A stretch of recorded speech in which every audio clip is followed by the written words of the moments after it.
Perkenalkan, nama saya Susan Esther Putri Ciang. Saya dari kelas 11 IPS 1 nomor absen 19. Pada kesempatan kali ini, saya akan mempresentasikan sebuah materi tentang Kerajaan Kediri.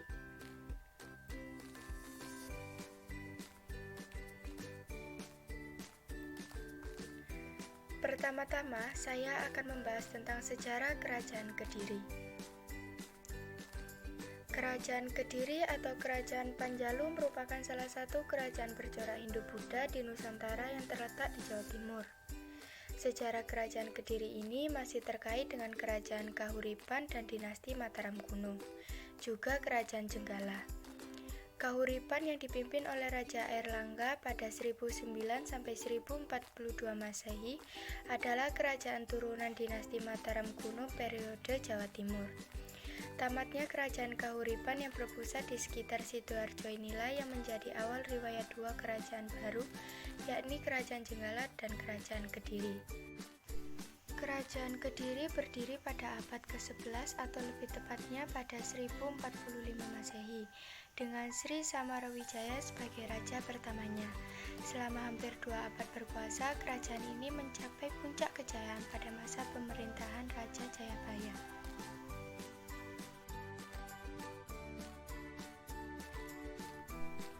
Selanjutnya, Kerajaan Kediri lahir dari pembagian Kerajaan Kahuripan oleh Raja Airlangga pada 1000 sampai 1049 Masehi. Raja Airlangga membagi kerajaan menjadi dua, yaitu yang pertama adalah Kerajaan Panjalu atau Kerajaan Kediri.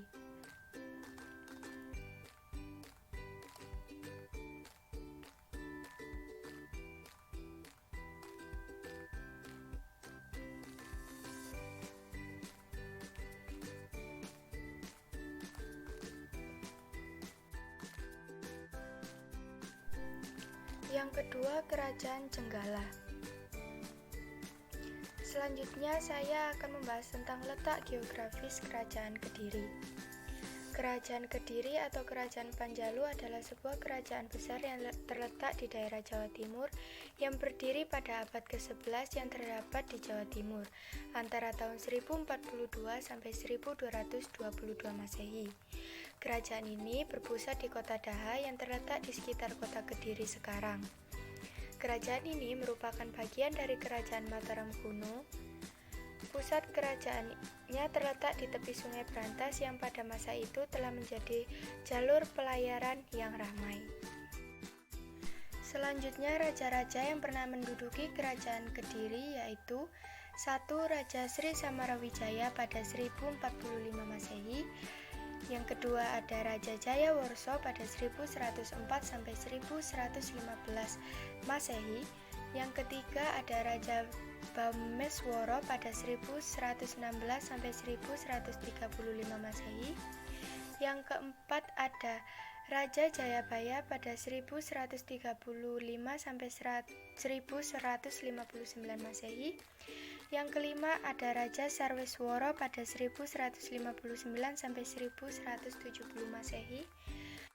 Yang keenam ada Raja Aryeswara pada 1170 sampai 1180 Masehi. Yang ketujuh ada Raja Sri Gandra pada 1180 sampai 1181 Masehi.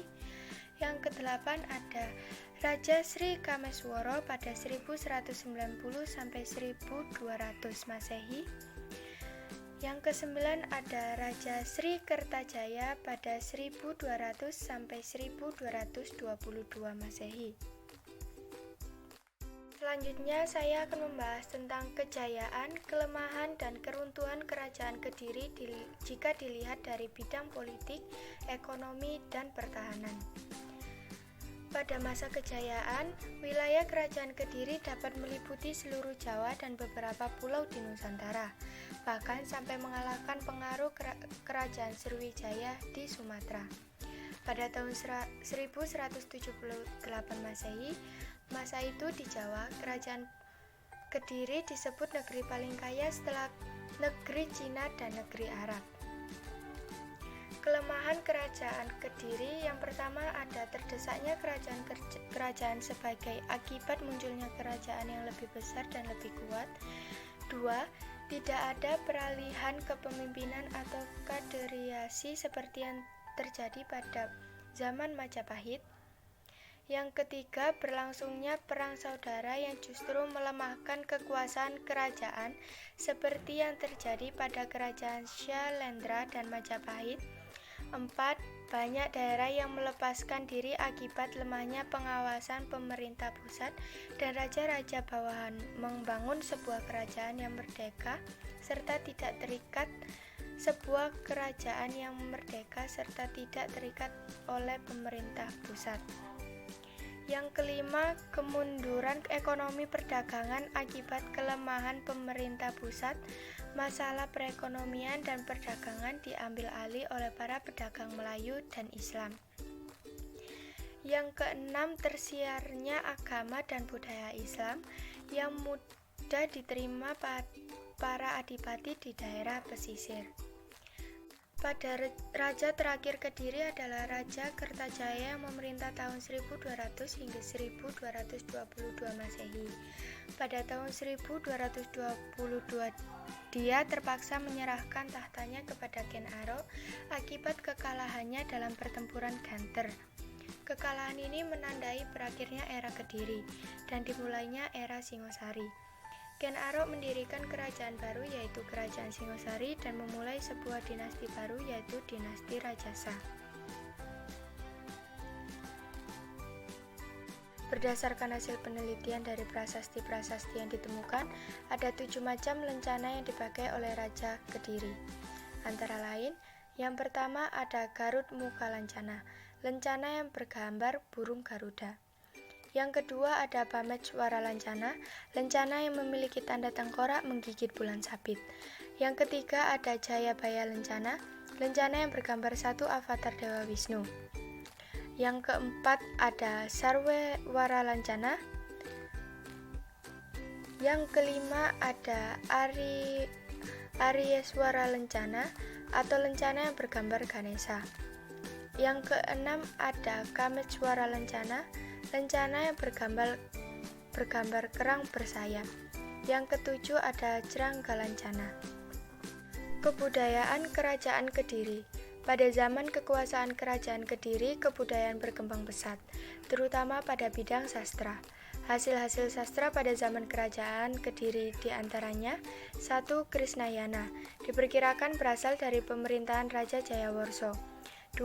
Bharatayuddha, dikarang oleh Empu Seda dan Empu Sepuluh tahun 1157 pada masa pemerintahan Raja Jayabaya. 3. Arjuna Wiwaha, dikarang oleh Empu Kanwa. 4. Hariwangsa, dikarang oleh Empu Panulu pada masa pemerintahan Raja Jayabaya. 5. Bomakavya, pengarangnya tidak jelas. 6. Samaradana, dikarang oleh Empu Dharmajaya dan masa pemerintahan Raja Kameswara. 7. Wratasana Jaya dan Ludaka, dikarang oleh Empu Tanagung.